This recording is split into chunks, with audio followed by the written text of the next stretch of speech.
আমাক কিয় কৈ আছে যে আমাৰ ইউপিপিএল কৰ্মীবিলাক বোলে ৩-৪টাকে ঘৰ লৈছে। কোন ইউপিপিএল কৰ্মীয়ে ৩-৪টা ঘৰ লৈছে? আৰু এইটো সম্ভৱ হয় নেকি? যোনটো লোকেশ্যনত একবাৰ জিঅ' টেকিং হয়, দ্বিতীয়বাৰ জিঅ' টেকিং নহয়, তাতে একচেপ্টে নকৰে এইটো। গতিকে কেনেকে ক'ব পাৰে এইটো? আমাৰ ইউপিপিএল চৰকাৰ যোৱাৰ পিছতে গোটেই বিটিআৰত ইলিগেল জুৱাবিলাক যে ৰাস্তাই চলিছে, থানাৰ সন্মুখত, মন্দিৰৰ প্ৰাংগণত, য'তে ত'তে যে জুৱা এতিয়া চলি আছে, যোনটো আমি বন্ধ কৰিছিলো 2020 চনত, এই জুৱাবিলাক অতি সোনকালে বন্ধ কৰিব লাগে। আমি প্ৰশাসনক দাবী জনাইছো আৰু চৰকাৰৰ পৰা দাবী জনাইছো। ছেক্ৰেটাৰিয়েটৰ সন্মুখত সৰু এটা আমাৰ যুৱ শাখাৰ নেতৃত্বত এটা সৰু ধৰ্ণা দিম। ধৰ্ণাটো হ'ল আমাৰ মানুহক ঠগালে। গেৰেণ্টি দিছিলে 5টা। প্ৰথম গেৰেণ্টিটো আছিলে সকলোকে মাটি পাট্টা দিব। এতিয়া মাটি পাট্টা নিদি কৈ আছে যে ৰিটায়াৰ্ড মণ্ডল, ৰিটায়াৰ্ড কানাংগুবিলাক লৈ আহিব, তেতিয়াহে কামটো হ'ব বুলি। আৰু এক্সিষ্টিং মণ্ডলবিলাক লৈ পেলাই কৰিব নোৱাৰে নেকি? মণ্ডলটো আছে না চাৰ্কল অফিচত, না নাই? মণ্ডল আছে যথেষ্ট। এতিয়া বোলে ৰিটায়াৰ্ড মণ্ডল বিচাৰি পোৱা নাই, কানাংগু বিচাৰি পোৱা নাই এনেকে কৈ আছে। এইটোতো প্ৰথম গেৰেণ্টিটো মিছা কথা ক'লে। দ্বিতীয় গেৰেণ্টি কৈছে ইউথ ডেভেলপমেণ্টৰ কাৰণে 100 কোটি দিব। 100 কোটি এতিয়ালৈকে দিব পৰা নাই, 1 পইচাও দিব পৰা নাই। কৈ আছে কিবা চেৰিকালচাৰ হেণ্ডলুমত কিবা এটা কৰিব বুলি কৈছে।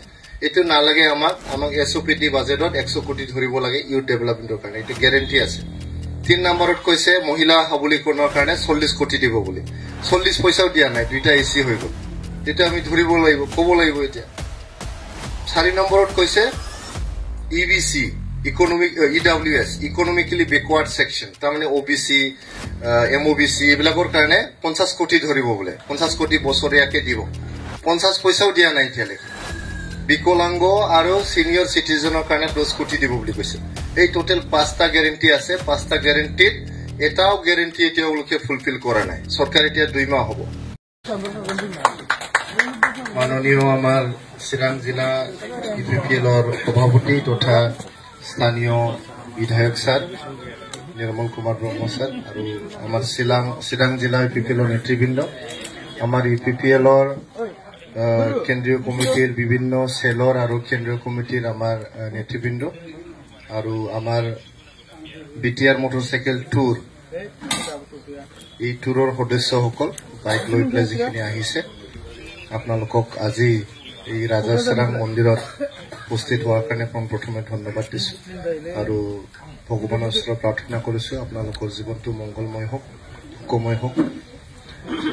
আমি ৰিচাৰ্জেণ্ট ইউপিপিএল, ৰিচাৰ্জেণ্ট বিটিআৰ বুলি যে মটৰচাইকেল টুৰ কৰি আছো, কোকৰাঝাৰৰ কাজিগাঁৱৰ পৰা গহপুৰলৈকে আমি চলাই যাম। 1 সপ্তাহ জোৰা এইটো বাইক টুৰটো আছে।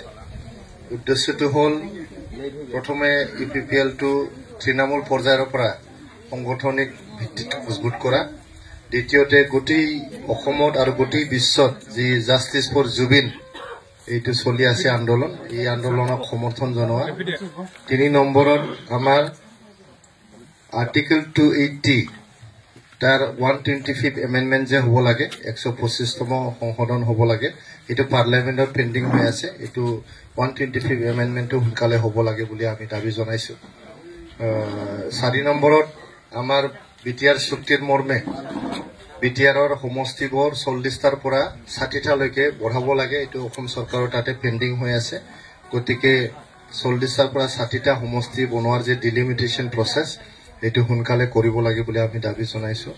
5 নম্বৰত আমাৰ ইউপিপিএল চৰকাৰ যোৱাৰ পিছতে গোটেই বিটিআৰত ইলিগেল জুৱাবিলাক যে ৰাস্তাই চলিছে, থানাৰ সন্মুখত, মন্দিৰৰ প্ৰাংগণত, য'তে ত'তে যে জুৱা এতিয়া চলি আছে, যোনটো আমি বন্ধ কৰিছিলো 2020 চনত, এই জুৱাবিলাক অতি সোনকালে বন্ধ কৰিব লাগে। আমি প্ৰশাসনক দাবী জনাইছো আৰু চৰকাৰৰ পৰা দাবী জনাইছো।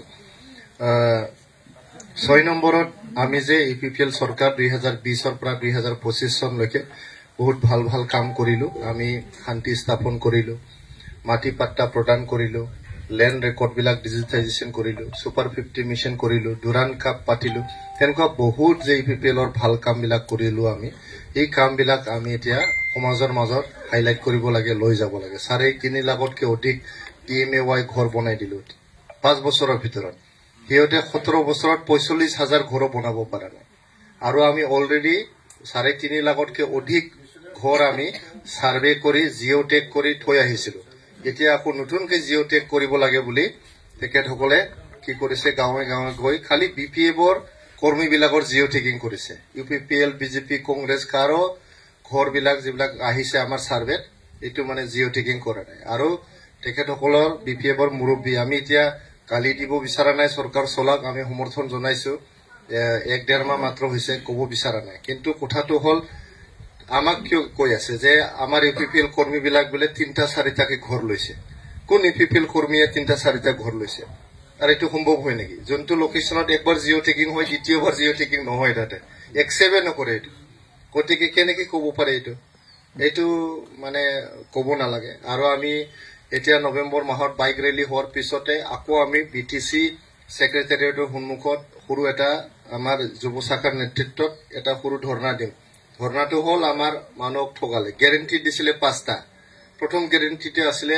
সকলোকে মাটি পাট্টা দিব এতিয়া মাটি পাট্টা নিদি কৈ আছে যে ৰিটায়াৰ্ড মণ্ডল ৰিটায়াৰ্ড কানাংগু বিলাক লৈ আহিব তেতিয়াহে কামটো হ'ব বুলি আৰু এক্সিস্টিং মণ্ডল বিলাক লৈ পেলাই কৰিব নোৱাৰে নেকি মণ্ডলটো আছে না সাৰ্কেল অফিচত না নাই মণ্ডল আছে যথেষ্ট এতিয়া বোলে ৰিটায়াৰ্ড মণ্ডল বিচাৰি পোৱা নাই কানাংগু বিচাৰি পোৱা নাই নেকি কৈ আছে এইটোতো প্ৰথম গ্যাৰেণ্টিটো মিছা কথা ক'লে দ্বিতীয় গ্যাৰেণ্টি কৈছে ইউথ ডেভেলপমেন্টৰ কাৰণে 100 কোটি দিব 100 কোটি এতিয়ালৈকে দিব পৰা নাই এক পইচাও দিব পৰা নাই কৈ আছে কিবা সেৰিকালচাৰ হেণ্ডলুমৰ কিবা এটা কৰিব বুলি কৈছে এইটো নালাগে আমাক SOPD বাজেটত 100 কোটি ধৰিব লাগে ইউথ ডেভেলপমেন্টৰ কাৰণে এইটো গ্যাৰেণ্টি আছে 3 নম্বৰত কৈছে মহিলা সবলীকৰণৰ কাৰণে 40 কোটি দিব বুলি 40 পইচাও দিয়া নাই দুইটা এসি হৈ গল এটা আমি ধৰিব লাগিব ক'ব লাগিব এতিয়া 4 নম্বৰত কৈছে EBC economic EWS economically backward section তাৰমানে OBC MOBC এইবিলাকৰ কাৰণে 50 কোটি ধৰিব বোলে 50 কোটি বছৰীয়াকে দিব 50 পইচাও দিয়া নাই এতিয়ালৈকে বিকলাংগ আৰু সিনিয়ৰ সিটিজেনৰ কাৰণে 10 কোটি দিব বুলি কৈছে এই টোটাল 5টা গ্যাৰেণ্টি আছে 5টা গ্যাৰেণ্টিত এটাও গ্যাৰেণ্টি এতিয়ালৈকে ফুলফিল কৰা নাই সৰকাৰ এতিয়া 2 মাহ হ'ব অলপ সময় দিছো আমি কিন্তু জানুৱাৰী মাহৰ পৰা আমি বেছি সময় নিদিও এইবাৰটো আমি ধৰ্ণা দিমে আমাৰ যিমান UPPLৰ দিনত টেন্ডাৰ সেন্ডাৰ হৈছে কিবা হৈছে এইবিলাক কেনসেল কৰি আছে কৰিবই নোৱাৰে মই কলেজৰ প্ৰেসিডেন্ট হয় গোসাইগাঁও কলেজত ইয়াতে কলেজৰ জিবি বিলাকো ভাঙাই দিছে ভাঙাবই নোৱাৰে কলেজ জিবিটো চৰকাৰে বনাব নোৱাৰে এটো পাব্লিকে বনায় পেৰেন্ট বিলাকে বনায় মোৰ 3 বছৰ গৈছে আৰু 2 বছৰ আছে মইতো এনে প্ৰিন্সিপালক মাতি কৈ দিছিলো মই নাথাকো মই ৰিজাইন কৰি দিম কি প্ৰসেস আছে কৈ দিয়ক বুলি মই কৈছো নালাগে স্যাৰ আপুনি থাকিবই লাগে ইমান কাম কৰিলে আপুনি বুলি ক'লে তথাপিও ইবিলাক ইলিগেল কাম বিলাক যে কৰি আছে এটো ঠিক নহয় আৰু হ'ব নিদিও আগৰ দাদাগিৰি নচলিব নহয় 2020 চনৰ আগত আপোনাৰ দাদাগিৰি আছিল এতিয়া 2020 ৰ পৰা 2025 লৈকে দাদাগিৰি বিলাক খতম কৰি দিলো আমি এইবিলাক নচলিব আৰু গতিকে এইবিলাক লৈ পেলাই আপোনালোকে কৰ্মী বিলাকে কাম কৰিব মনোবলটো মজবুত কৰিব 6 মাহ পিছত আমাৰ এসেম্বলি ইলেকশন আছে সব এসেম্বলি ইলেকশন আমি জিকিব লাগে সিডলি টু 100% আমি জিকিব লাগে ঠিক আছে বেছি কথা নকওঁ দেৰি হৈ যাব আমি বহুত দূৰ প্ৰায় 750 কিলোমিটাৰ আমি মটৰসাইকেল চলাই যাব লাগে আজি ইয়াতে ৰাধাচৰং মন্দিৰত আহি পেলাই প্ৰাৰ্থনা কৰি ভাল লাগিল মন্দিৰ কমিটিক ধন্যবাদ দিছো এটা আমাক সুবিধা কৰি দিয়াৰ কাৰণে আমাৰ স্থানীয় বিধায়ক তথা আমাৰ জিলাৰ মাননীয় সভাপতি নিৰ্মল কুমাৰ ব্ৰহ্মচাৰে ইমান ধুনীয়া আমাক আহ্বান দিলে ব্ৰেকফাষ্ট আমাক খোৱালে মন্দিৰৰ ব্যৱস্থাও কৰি দিলে তাৰ কাৰণে তেখেতক ধন্যবাদ দিছো আৰু ঈশ্বৰৰ ওচৰত আমি প্ৰাৰ্থনা কৰিছো নিৰ্মল দাৰ যে ৰাজনৈতিক যাত্ৰা সদায় জয়ৰ যাত্ৰা হোক এইটোকে ঈশ্বৰৰ ওচৰত কামনা কৰি প্ৰাৰ্থনা কৰি মই বক্তব্য সামৰিছো আৰু বিদায় লৈছো ধন্যবাদ